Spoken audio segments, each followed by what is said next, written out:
Disney Epic Mickey, The Power of Two, was always planned to be about Oswald as a featured player. Now you get to be him.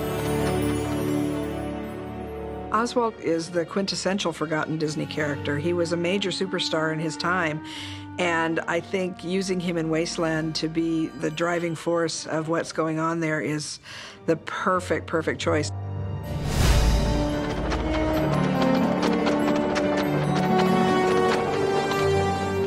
The first game was always about reintroducing Oswald, reminding the world who he was. In The Power of Two, we really can have this relationship develop in ways that we couldn't before.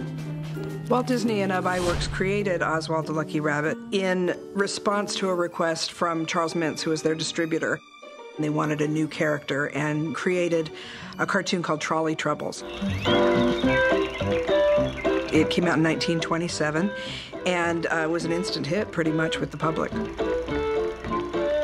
In the cartoons Walt and Iwerks made, he's always had an amazing sort of plastic quality. He can take his head off and roll it around like a bowling ball. He can break down into a dozen little versions of himself. He was constantly using his ears. He would wind them up like a helicopter, or he'd use them as an oar. We wanted to use some of those things that Walt and Ub created as gameplay elements.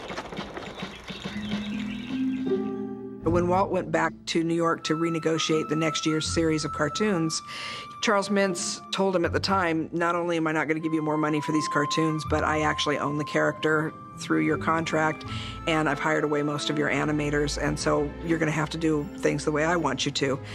And Walt wasn't about to do that, and so he was just devastated. On the way home, on the train, he thought, well, I've got to come up with another character, so he started thinking about what they could do. And when he got back here to Hollywood, Walt suggested this mouse, and they named him Micky. Bob Iger, who was the CEO of the company, was very involved in negotiations with Universal in 2006 to let Al Michaels, the sportscaster, out of his contract with ABC.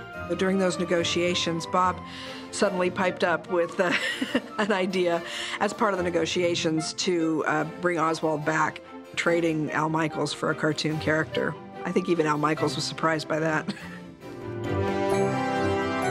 Having something like this come up, something cutting edge and brand new, reawaken an interest in a character that's been gone for over 80 years is really exciting to a historian.